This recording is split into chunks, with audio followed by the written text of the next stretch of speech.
Hey, it's Dan, and welcome to Unified Gaming. So in this one, I want to share with you Cold Snap, the oakensoul version. This is a 1-bar PvP Nightblade Gank build designed to hit from range really hard using proc sets and scribed skills. It's a lot of fun, it's great to play, and there's gameplay on the channel already, so do check that out. As such, this video is going to go through and break down the build itself, the sets, the skills, everything you need to know so you can make this yourself. But if you get any questions, let me know in the comments below and let me know what you think. As always, if you like what I do here and want to stay up to date with my builds, then do subscribe, and I want to say a massive thank you to all of the Patreon and YouTube members who get early access, exclusive content and much more. If you want those things, there's details down below. For our race, you have a choice of two races, Khajiit or Dark Elf. Khajiit gives you bonus crit damage, so you have high peak burst. You also get decreased stealth reduction, which is really nice in case people find you, and you just get some sustain and some max resource. Dark Elf is more consistent damage, Khajiit is more peak damage. The race, however, won't make or break this build, but if you were to make a new character, I'd go with Khajiit or Dark Elf. Both are really good options. For the character stat page itself, our stats at the moment buffed, we have 5,000 spell damage, we've got 13,000, almost 14,000 penetration, plus major breach, so that's another 6,000 on top, so almost 20,000 pen. As such, we do hit pretty hard. We have 16 points in magicka, 32 in health, and 16 in stamina. You can put these all into magicka for more damage, or you can go all into health for more survival, or do what I've done and have a bit of a split, which gives you kind of an all-round. Our Mundus stone is the Lover Mundus. This gives us bonus damage, and this is more consistent than the Shadow, so I'd recommend this personally. For our consumables, I would recommend running Jewels of Misrule for this one. You do need the sustain, and I'd use Tri-Potions as they cover all bases. Touching upon our champion points quickly, we are using Fighting Finesse for more crit damage, Master at Arms for more single target damage, Deadly Aim for single target, again, so these are the same, direct damage, single target, and then Wrathful Strikes. If you can get behind people, you can use Backstabber for more damage, but it can be harder to use, so this is easier to use and more consistent. For the red ones, we fix our defense by using Pain's Refuge, reducing damage taken. We also use Relentless, reducing damage taken, Bastion to increase our damage against shielded targets, and Celerity for more speed. If you are playing and you don't attack shielded targets, you can change Bastion to Slippery, Expert Evasion, or Sustained by Suffering. All are great options. For the green ones, you want Steed's Blessing for more speed out of combat and Sustaining Shadows. This just makes Sneak a bit cheaper to use.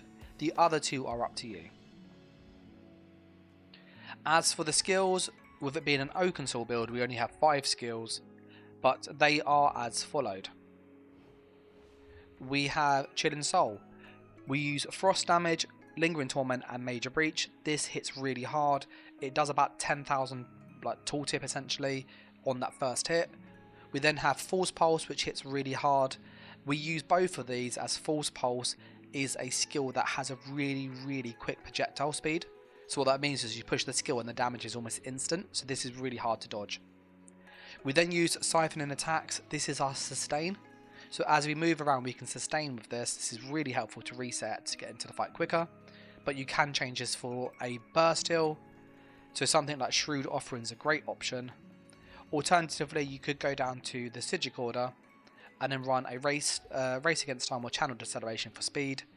Both are options there too. We then have Shadowy Disguise, which gives us invisibility. It also gives us Major Prophecy, which gives us bonus crit chance. I then use Vigor as my heal. So what we often do is if we get into trouble, we Vigor, roll dodge, cloak, and move away. And then we can Vigor again if we need to repeat it. You often find that when you do the movement and you do this, you are sometimes better going back around in like a U shape and turning on the target because they can't see you and they don't expect it. That there though is the skills. We then have the ultimate as in cap. This is really good for just getting people off you. It hits really hard and If we use this with Force Pulse or Crushing Chilling Soul, sorry, you can almost one-shot people. The other advantage of it is it gives us access to the Hemorrhage passive.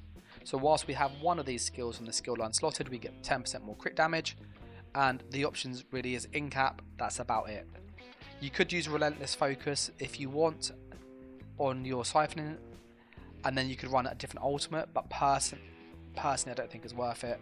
I have tried running around with Meteor, and I found, in all honesty, it didn't charge quick enough, and often the in cap was actually more useful because I could get kills a bit quicker. Me personally, I would recommend, not using Relentless and do stick to the siphoning for the sustain, but that is up to you. The one thing to note with siphoning is if you use Vigor and then you use siphoning and you wait, you can find that you can often just reset your resources really fast by doing that combo. The final part of the video is to go through the build, actually the sets. If you do like the video though, then like and comment and subscribe to stay up to date. With the build itself, you have a few options for the weapon. If you want to go for the simplest way to play the build, a lightning staff is the best, and we are using the Winterborn set that comes from Maelstrom Arena. When you deal frost damage, you summon a pillar of ice that deals X amount of damage. It hits hard, it's a good set. If you use this, the reason that this can be more damage for easier players is that the lightning staffs increase all of your damage by 12%. That said, if you do go with an ice staff or an inferno staff, I'd recommend inferno or ice, both are good options. Then what you're going to have to do here is heavy attack skill. The one thing to note though is that if you are heavy attacking with an ice staff and you have invisibility on you, it will pull you out of invisibility. So a minute I go for the heavy attack, it takes me straight out.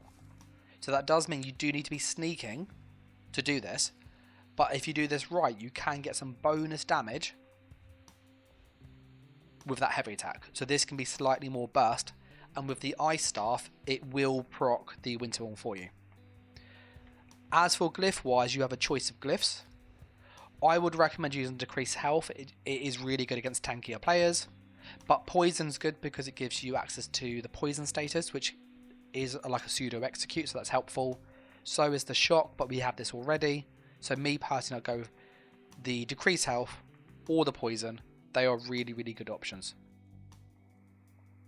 One thing that is worth considering is also using the absorb stamina, because this can proc Saundered, which is minor breach. That's the 3000 extra penetration. So the glyph is kind of up to you, or you can use double dot poisons. For the rest of it, we are using the Krog helmet. This is medium triglyph. We're using tarnish. This is divines. Tarnished shoulders, divines.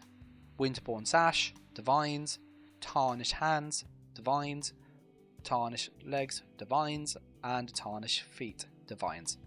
So all of our tarnished nightmare is on the body, with the shoulders also being tarnished. The waist is Winterborn to maximise the resistances, and we have a Krog here. You could change this to heavy armour in order to get some bonus stats, but you do lose a little bit of damage. So I personally prefer this. With the glyphs on this, you can run triglyphs if you can afford it, and it is better. But if you can't afford it, then stack either stamina, magic, or a mix of what you choose fit. For the jewellery, I'd recommend using infused on all of the jewellery and use spell damage. We are trying to hit hard, and that is what this is doing. As such, that's the sets. What you'll notice is we have two proc sets, Winterborn, which is 6,400, and Tarnish, which is 6,800. With this said, Tarnish does proc Saundered, which is bonus pen, but it does have a 1.3 second delay, and Winterborn doesn't have a delay, but because they're both instant procs, there's a 1 second cooldown between them that is not shown. So what that actually means is that when we see a target, if we heavy attack Force Pulse, Winterborn's proc, and then Tarnish goes off about 2 seconds later, so it does make a difference. If you're going to maximise the damage, I would recommend using an Inferno Staff, simply because it gives you access to, in the in the Trifocus passive, heavy attacks do a bonus 16,000 damage over time, over 20 seconds. So that's like an extra 800 damage on the burst. So it's quite useful. The one thing to note though, as I said, if you heavy attack from stealth and do this, you get pulled out of stealth. So you do need to factor that in. As such, you might find it easier to use the lightning staff, and in which case all you do is you use your chilling soul, so cloak, chilling soul, light attack, and then you do your roll dodge force pulse, and then that will be the combo. I found that using the heavy attack is slightly more damage, in all honesty, but that is a little bit harder to use. As with the ice staff, if you do go down the ice staff route, you can change chilling soul to be bleed damage for an extra status effect or something else, and the light attack will actually proc Winterbond itself. So it's quite a useful combo. But that there is the build.